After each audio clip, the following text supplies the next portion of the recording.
편지라는 책을 펴내면서 먼저 주님께 영광을 돌립니다. 이 책의 내용은 보다시피 편지입니다.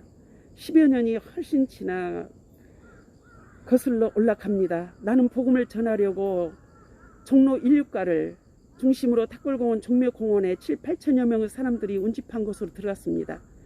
IMF와 맞물려 노숙자, 실직자, 날마다 술과 유흥. 스님들은 탁골공원에서 사람의 손으로 만든 탑 앞에 절을 하고 손을 모아 불공을 드립니다. 하루에 몇 번씩 불교 방송이 전해졌습니다. 그러나 몇 개월 되지 않아 불도의 방송이 종료되었습니다. 발 하나 제대로 들여 놓을 수 없었던 곳이었습니다. 전혀 갈 바를 알지 못한 사람들이었어요. 나는 뱀처럼 지혜롭게 비둘기처럼 순결하게 그들 향해 갔습니다. 날마다 한결같이 공원을 보고만 한다는 1년뿐이었습니다.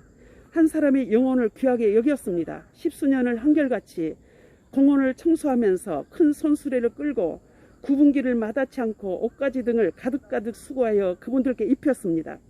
얼굴도 옷도 도저히 사람이라고 생각하기에는 이해가 필요로 한 사람들이었습니다. 매일같이 의약품으로 그들의 상처난 곳을 싸매 주었습니다. 직장 알선, 집 돌려보내기 등요. 이렇게 이른 아침부터 밤늦도록 계속 섬김은 이어졌습니다. 아무리 섬겨도 변화되지 않는 그들을 향해서 소리 없이 섬기기만 한 저의 입이 열렸습니다. 예수를 믿으시면 구원을 받습니다. 예수를 믿으세요. 설교대를 준비했지요. 그들은 때를 지어 달려들었습니다. 무서운 핍박이 시작되었습니다. 아랑곳하지 않았죠. 단 한 번도 대항하지 않았어요. 몇 천 명과 저한 사람으로 시작된 영적인 전투를 합니다. 주님이 나와 함께 하시니 두렵지 않았습니다. 어느 날 술로 비관하며 나날을 살아가던 노숙자가 폭력을 일삼다가 종로 유치장에 수용되었어요. 나는 면회를 가게 되었습니다.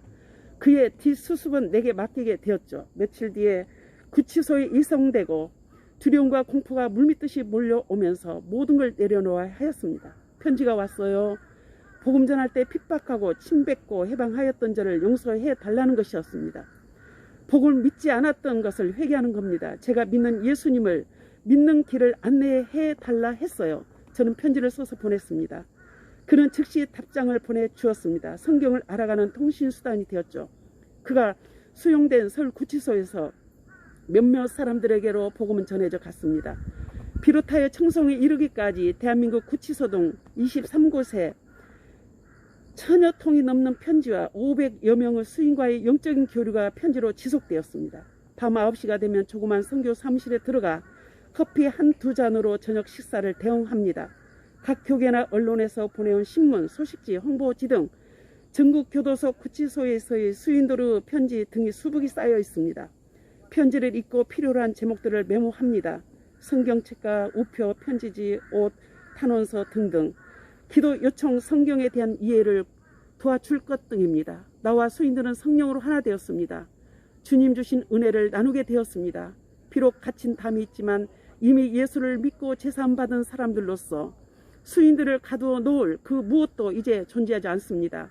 모두가 기도하며 예배 드리며 성경 읽고 암송하며 찬양으로 영광 돌리는 사람들입니다. 꿈이 있고 이상이 있는 사람들로 주님이 겸손하게 하늘 높이 올려 놓았습니다. 수인들을 주님께서는 한 사람 한 사람 가슴으로 안으시고 애타하고 통곡하며 절규하시는 하나님을 볼 수 있었습니다. 낮에는 공원 후 수천 사람들의 결박을 풀어가시며 안으시는 주님을 만날 수 있었습니다. 컴퓨터 앞에 앉아 편지를 써내려 갈 때는 갇힌 그들의 결박을 보시며 주님은 통탄에 맞지 않았습니다. 히브리서 3장 17절 주님께는 회개시켜 의롭다 칭한 아들 딸들이 되었기 때문이죠. 천하를 죽어도 살 수 없는 주님의 자녀들입니다. 불구하고 법망이라는 테두리로 심판받는 주님의 아들 딸들을 보시고 계시는 주님의 마음을 감히 측량할 수가 있겠습니까? 두렵고 떨릴 뿐입니다. 나는 눈물로 편지를 적석교 수인들 또한 주님의 사랑 앞에 어린아이처럼 눈물로 써 보내온 편지들을 주고받았습니다. 성령께서 감동케 하시고 기회를 주신다면 출판한다는 기억을 생각나게 했습니다. 주님은 기뻐했습니다. 할렐루야. 10여 년이 훨씬 지난 오늘 다만의 수인들은 어떻게 살아가고 있는지 주님이 임마누엘입니다. 다만에서의 중보로 쓰임받았던 사람들로 말미암아 사역지에는 천국으로 가신 분들이 많습니다.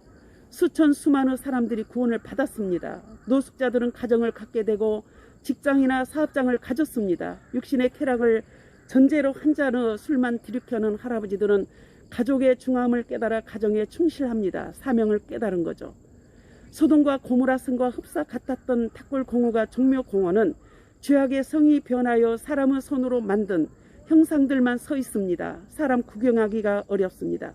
교도소의 편지와 성경 자료를 전달하지 못했던 것은 복사기가 고장났습니다. 7일 동안을 고쳐보려고 하였으나 사용할 수 없었죠. 당시 복사기 한 대를 구할 수 없었어요. 수많은 공원의 사람들과 수백의 교도소 사람들을 위해서라면 어떠한 것도 마다하지 않았습니다. 그토록 기종한 사람들에도 불구하고 모든 것을 다 채워줄 수 없는 재정, 하루 평균 수많은 사람들의 도움을 구하러 오는 탁골 선교의 사무실, 한 번 가면 더는 돌아볼 수 없었죠. 어린 아이들처럼 편지를 기다리고 있을 수인들을 생각하면 지금도 마음이 아픕니다. 용서해 주시길 바랍니다. 오늘 여러분과 늦게나마 조그마한 지면으로 약속을 지키기 위해, 아니 주님이 세워주신 여러분들을 위해 자랑스럽게 세상에 이 편지를 공개합니다. 수인들이 죄인이라고 정죄할지 몰라도 그분들도 우리의 가족임은 틀림없이 말하고 싶습니다.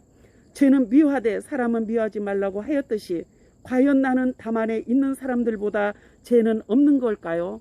용서해 주시기 바랍니다. 편지를 읽고 교도소를 담안이라 생각하지 마시고 내 사랑하는 가족이 머무는 사랑방이라고 생각하시기 바랍니다. 기도해 주시기를 바랍니다. 끝으로 여러 사역을 위해 가까이서 기도해 주시는 모든 분들을 사랑하고 축복합니다. 감사합니다. 모든 영광을 주께 돌립니다. 아멘.